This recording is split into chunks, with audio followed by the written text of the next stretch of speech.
Hi, my name's Chris Mortensen, and if you're watching this video, I'm going to make the assumption that you would like to learn to speak better in public.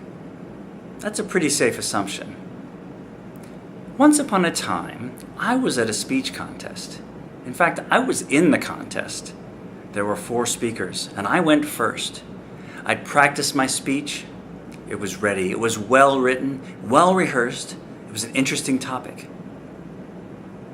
I went, I spoke, I sat down, I watched 3 other speakers give their speeches.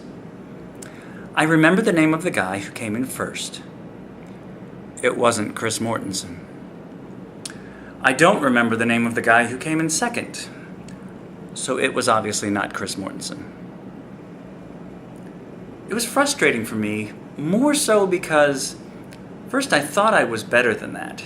I thought I would win that contest because it wasn't a very high level contest, and I thought I was pretty good. Secondly, it was frustrating because I wasn't sure what to do next. I knew I needed to improve, but how does one improve? The one thing I knew was practice makes perfect. And I had practiced and practiced. I'd practiced in front of people. I'd practiced at home. But that obviously wasn't going to be enough. Well, I've done some studying, and I've come through, I think, a breakthrough in understanding how we really get better at speaking. You see, we can practice and practice all we want. You probably know people who continue to speak time after time, but really don't get any better. There is a way to get a lot better. You just need to understand one key thing, and that is, if you want to become a really great speaker, you've got to become a good learner. In fact, to become a great speaker, you've got to be a great learner. There's no 2 ways around it. I'm going to show you something that I'm developing. It's called the Speaker's Experiential Learning Cycle. Experiential learning just means learning by doing, through experience. The Speaker's Experiential Learning Cycle looks like this. There are 4 main phases to it.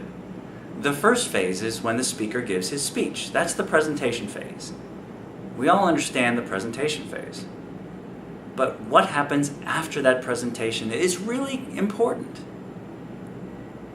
It's that feedback. Feedback from all sorts of sources. What are some sources of feedback? Well, the applause that you get. How much were they applauding? Were they standing? How loud was the applause? But there's much more. You could ask people afterwards, so what did you think? What did I do well? How could I improve? Sometimes we have surveys. Sometimes you have an evaluator who actually sits down with you or stands up in front of you, as in Toastmasters clubs, and evaluates your presentation, gives you a rundown of what you did well and what you could improve on. The best feedback is probably that little video camera or audio recording that you could make. And if you watch that, you'll know not only what exactly happened when you were standing there, because while you're up there talking, you're not a very good witness. But also, you can validate or invalidate the other feedback you've gotten. So you take a look at the feedback you get, you collect it all together, and you figure out what is good feedback and what's not good feedback.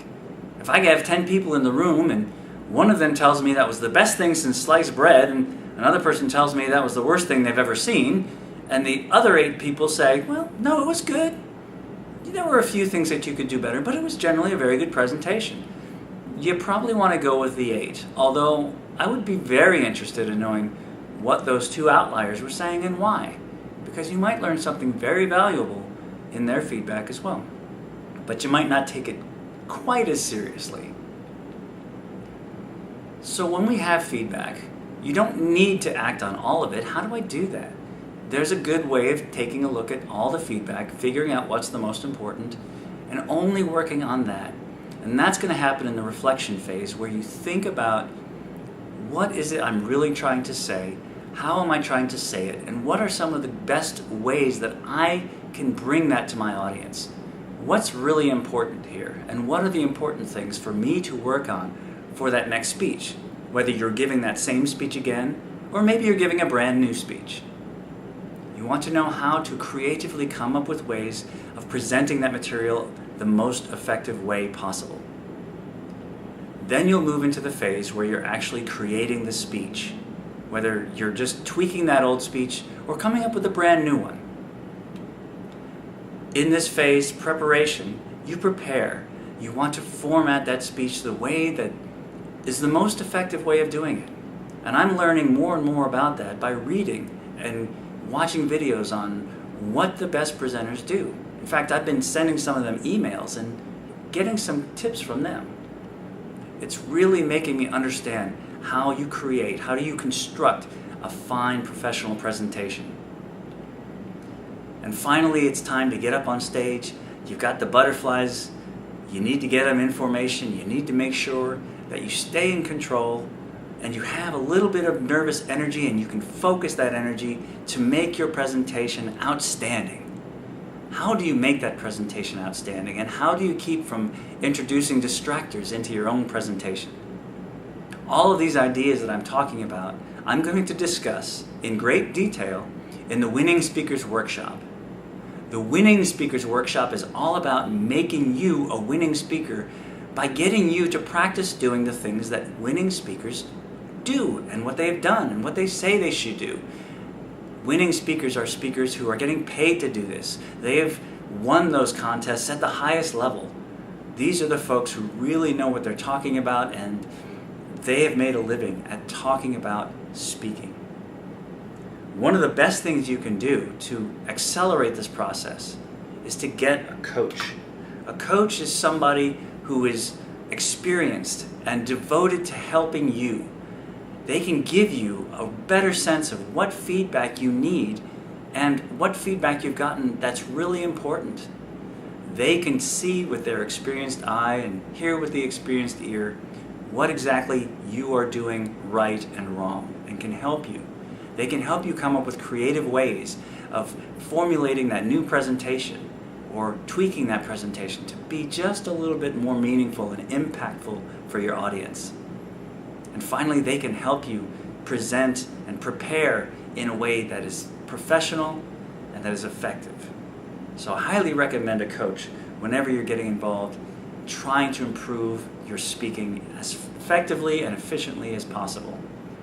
If you'd like more information on this, the Winning Speakers Workshop, or just the Speakers Experiential Learning Cycle, please contact me. Again, my name is Chris Mortensen. There's my email address, mortensen.christopher@gmail.com, and I hope to hear from you soon. After all, if you come to the workshop, we can all get better together. Thank you.